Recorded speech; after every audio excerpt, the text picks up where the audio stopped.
देखिए, कोई भी देश और कोई भी समाज जी अपने आने वाली पीढ़ी को अंधकार में नहीं रख सकता। जी हम चूंकि एकदम अनायास पकड़े गए थे कोरोना के द्वारा, इसलिए 1-1.5 साल तो हमें अपनी मूल आबादी को, उन लोगों को जो नागरिक थे 65-60 साल से ऊपर, फिर उससे नीचे नौजवान 18 साल से ऊपर, उनको संभालने में बचाने में लगा। लेकिन स्कूल और कॉलेज अनिश्चित काल तक बंद नहीं कर सकते। तीसरी वेव आए, चौथी वेव आए, बच्चों को डर डर के माँ बाप स्कूल भेजें, नहीं भेजें, घर से पढ़ाई करें।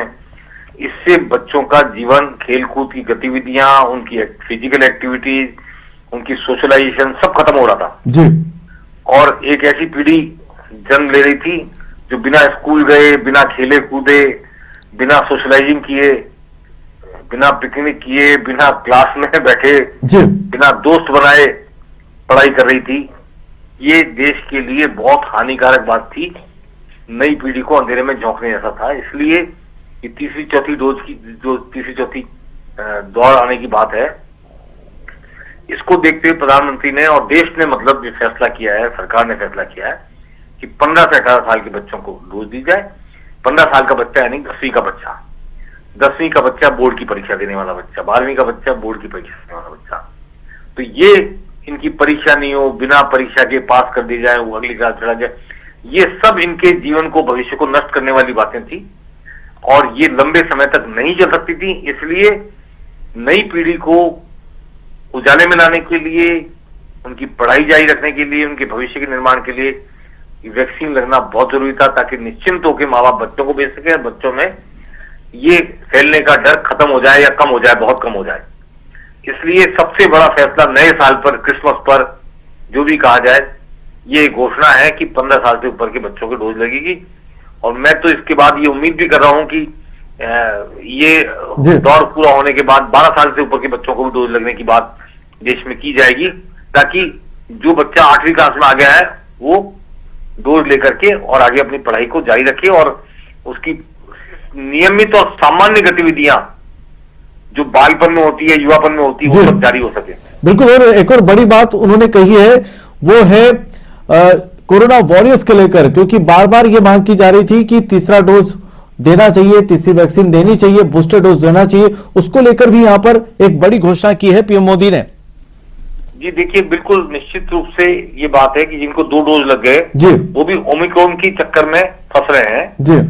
तो 2 डोज के बावजूद भी अगर कुछ लोग संक्रमित हो रहे हैं तो इसका मतलब ये है कि अब उनको एक बूस्टर डोज की जरूरत है जी। और यही मांग बार बार सीएम गहलोत भी कर रहे थे। हमारे राजस्थान के मुख्यमंत्री अशोक गहलोत वो भी बार बार मांग कर रहे थे जी कि केंद्र बूस्टर डोज शुरू करे। तो आज बूस्टर डोज की 10 जनवरी से शुरुआत की घोषणा की है। और जो कोरोना वॉरियर्स हैं, जो लड़ रहे हैं अस्पताल में, कोरोना लड़ेंगे भविष्य में, और उनको भी, हेल्थ वर्कर्स को भी प्रिकॉशन में डोज दी जाएगी। ये भी एक बड़ी बात की गई है ताकि वो निश्चिंत होकर के, क्योंकि बहुत बड़ी हानि हुई है हमारे हेल्थ वर्कर्स की, डॉक्टर्स की, नर्सेज की कोरोना की पहली और दूसरी लहर में। इसलिए भविष्य के लिए ये भी जरूरी है कि जो कोरोना से लड़ाई में जो हमारे इंस्ट्रूमेंट है, जो हमारे लोग वास्तव में सेनानी है, उनकी भी सुरक्षा की जाए। तीसरा, मैं यहाँ पे एक बात पे जोर दे के कहना चाहता हूँ जी कि 5 राज्यों में चुनाव होने वाले हैं जी। फरवरी अंत में या मार्च की शुरुआत, पहले 2 सप्ताह में चुनाव होंगे जी।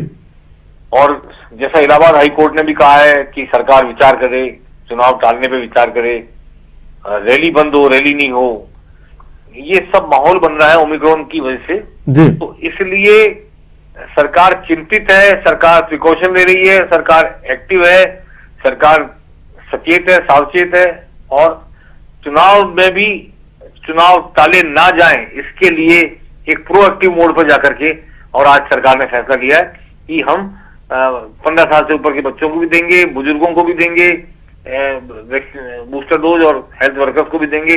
और कोरोना से लड़ाई के प्रति हम पूरे सावचेत हैं, सचेत हैं और चुनाव टालने की नौबत ना आए, इसकी भूमिका है, शुरुआत है, ऐसा मुझे लगता है। चलिए, इस तमाम जानकारी के लिए आपका शुक्रिया।